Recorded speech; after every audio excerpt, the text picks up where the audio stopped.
Job లేక ఇబ్బంది పడుతున్నారా? అయితే మెడికల్ కోడింగ్ మీకు మంచి ఆప్షన్. వెంటనే కాల్ చేసి కోర్సులో జాయిన్ అవ్వండి. నమస్తే, welcome back to Suman TV. Present మనతో పాటు ఉన్నారు ఎడ్యుకేషన్ కన్సల్టెంట్ దుర్గశ్రీ గారు. నమస్తే మ్యామ్. నమస్కారం అండి. మేడం, ఈ వీడియో చాలామంది మాట్లాడారు ఈ టాపిక్ గురించి. అయితే మళ్ళీ ఎందుకంటే రీసెంట్గా చాలా ఇన్సిడెంట్స్ జరుగుతున్నాయి కాబట్టి, అంటే పేరెంట్స్ పిల్లల ముందు ఎలా ఉంటున్నారు, ఎలా బిహేవ్ చేస్తున్నారు, అదేంటి పిల్లల ముందు పేరెంట్స్ బిహేవ్ చేయడం ఏంటి అని అనుకుంటున్నారేమో. ఎందుకంటే చాలా సంఘటనలు కొంతమంది ఇళ్లలో జరిగేవి ఏంటంటే పిల్లల ముందే పేరెంట్స్ గొడవ పడ్డము, ఫినాన్షియల్ విషయాలు మాట్లాడుకోవడము, ఇంకా చాలా విషయాలు కూడా వాళ్ళ ముందే ఏమన్నా అంటే వాళ్ళకి అన్నీ తెలుసులే, వాళ్ళ ముందు మాట్లాడుకుంటే ఏమవుతుంది అన్న ధోరణిలో కొంతమంది కూడా ఉంటారు. అయితే పిల్లల ముందు గొడవ పడడం కానీ, మాట్లాడకూడని మాటలు మాట్లాడడం వల్ల కానీ ఆ ఇంపాక్ట్ అంతా పిల్లల మీద పడుతుందా? ఎంత అంటే కొన్ని సంఘటనలు చూస్తే వాళ్ళు సూసైడ్ చేసుకునే దాకా వెళ్ళిపోయారంటే, మా అమ్మ ఇంత ఇబ్బంది పడుతుందా, మా అమ్మ ఇంత బాధపడుతుందా, మా డాడీ ఎందుకు ఇట్లా మా అమ్మని తిడుతున్నారు, ప్రతిదానికి అమ్మ ఎందుకు ఏడుస్తుంది, అమ్మ నా వల్ల కావట్లేదు అని చెప్పి చిన్నపిల్లలు కూడా అనమాట లైక్ సూసైడ్ వరకు వెళ్ళిపోయిన ఘటనలు చాలా చూసాము. అంటే నిజంగా పేరెంట్స్ పిల్లల ముందు ఎలా ఉండాలి అంటారు? స్టాటిస్టిక్స్ చూస్తే అండి 13 సంవత్సరాల నుంచి 29-30 సంవత్సరాల వరకు చూస్తే ఇండియాలో సూసైడల్ రేట్స్ ఎక్కువైపోయాయి. ఆల్మోస్ట్ 35%కి వచ్చేసాం మనం. ఇయర్ ఆన్ ఇయర్ పెరుగుతూ పోతుంది. ఓకే, సూసైడ్ యూజువలీ ఎందుకు అవుతాయి? ఫోర్ ఏరియాస్ అనుకోండి. ఒకటి మెంటల్ ఇల్నెస్ ఉంటే ఎవరు ఏం చేయలేరు. సెకండ్, ఈ లవ్ ఫెయిల్యూర్స్ ఉంటాయి, చెప్పండి, లవ్ అఫైర్స్ అవన్నీ. Third thing exams. Okay, exams సరిగ్గా రాయలేదు, whatever. And fourth thing is family problems. Guess చేయండి ఏ ఏరియాలో ఎక్కువ సూసైడ్ రేట్స్ ఉన్నాయి? Family problem. అవి ఎంత ఎక్కువ అయిపోతున్నాయి అంటే, whether you take boys or girls, average age 18 తీసుకుంటే ఇద్దరు సమానంగా ఉన్నారు, బాయ్స్ అండ్ గర్ల్స్, ఫ్యామిలీ ప్రాబ్లమ్స్తో. అంటే ఏంటి, పిల్లలు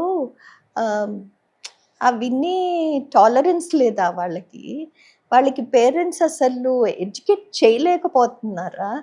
ఇవన్నీ నార్మల్ ఇన్ లైఫ్, ఇవి ఎట్లానో గట్టెక్కుతాము అని చెప్పలేకపోతున్నారా పేరెంట్స్?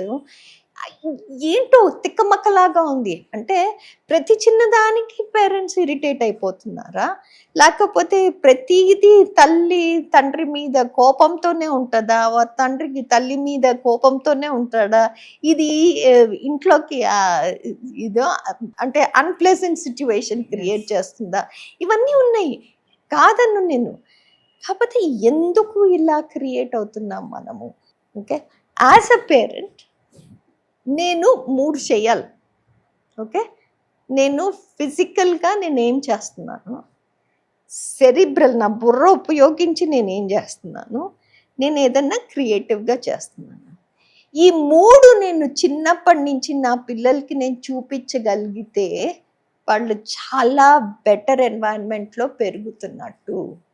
ఫిజికల్గా నేను యాక్టివిటీ ఇన్వాల్వ్ అవుతున్నాను, నేను ఐదర్ వాక్కి వెళ్తున్నాను, జిమ్కి వెళ్తున్నాను, ఎక్సర్సైజ్ చేస్తున్నాను, పిల్లలతో ఆడుతున్నాను, పిల్లల్ని బీచ్కి తీసుకెళ్తున్నాను, పార్క్కి తీసుకెళ్తున్నాను. ఒక ఎన్వైరన్మెంట్, పాజిటివ్ ఎన్వైరన్మెంట్ క్రియేట్ అవుతుంది కదా, రైట్? అది చేస్తున్నామా?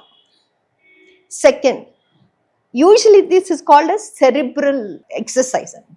అంటే నేను పిల్లలతో చెస్ ఆడుతున్నానా, క్విజ్ ఆడుతున్నానా, లేకపోతే ఏదైనా బ్రెయిన్ జిమ్ చేస్తున్నామా, ఏదైనా అందరం కలిసి ఏదైనా ఛాలెంజింగ్ గేమ్స్ ఆడుతున్నామా, రైట్? అది పిల్లలు చూసి నేర్చుకుంటారు కదా, right? Third thing, it's called creative part.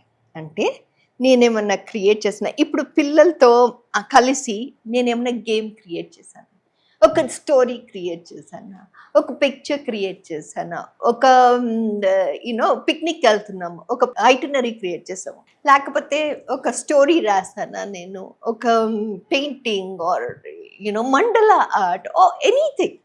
Have I created anything?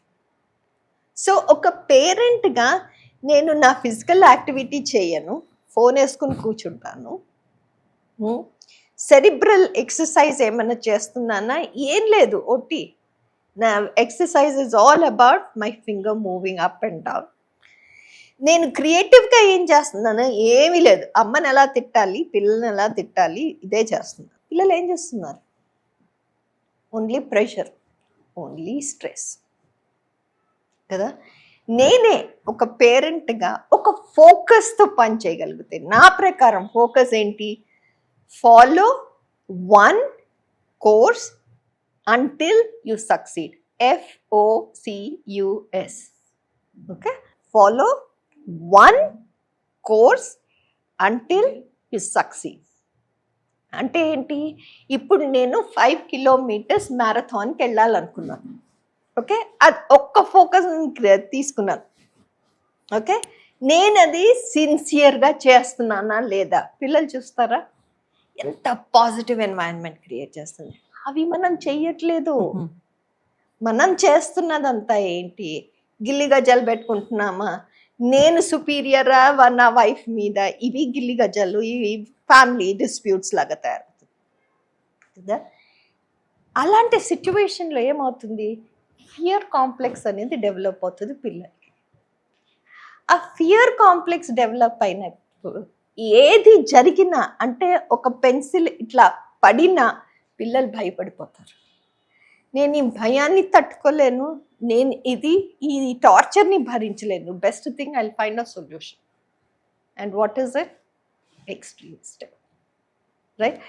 అదే పేరెంట్స్ రియలైజ్ అయ్యి ఒక్క ఫిజికల్ యాక్టివిటీ, ఒక్క క్రియేటివ్ యాక్టివిటీ, ఒక్క బ్రెయిన్ జిమ్ లాంటిది ఒక్కటి చేయండి. ఎన్నెన్నో అవైలబుల్ ఉన్నాయి.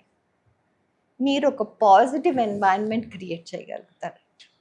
మీరు ఒక ఎఫర్మేటివ్ ఎన్వైరన్మెంట్ క్రియేట్ చేయగలుగుతారా? అది పిల్లలకి కావాల్సింది. ఇండియాలో మోస్ట్ ఆఫ్ ద టైం ఏమైపోయింది అంటే ఇట్లాంటి ప్రెషర్ క్రియేటింగ్ సిచ్యువేషన్స్లోనే ఉంటున్నాం. కానీ మనము డీస్ట్రెస్సింగ్ సిచ్యువేషన్ అనేదే లేదు. ఇంతకు ముందర ఏముండేది? ఒక బిగ్ ఫ్యామిలీ ఉండేది. వీళ్ళు కాకపోతే వాళ్ళు కాకపోతే వాళ్ళు, ఎవరో ఒకళ్ళు ఉండేవాళ్ళు ఆడుకోవటానికి. ఇప్పుడు ఏంటి? లింగులు ఎట్టుకుంటే 2-3 ఉంటాం ఇంట్లో, ఒక్కొక్కళ్ళు ఒక్కొక్క రూమ్లో ఉంటాము. ఇంకా పిల్లలు ఏం ఎక్స్పెక్ట్ చేస్తారు? So the environment that you want to create is all with you. So నాకు అనిపించేది పేరెంట్స్ సిన్సియర్ ఎఫర్ట్ పెట్టగలిగితే to make the house a more productive one and a progressive one. మనకి ఇట్లాంటి సిచ్యువేషన్ అన్ఫార్చునేట్లీ మన ఇండియాలో percentage పెరుగుతా. Thank you ma'am.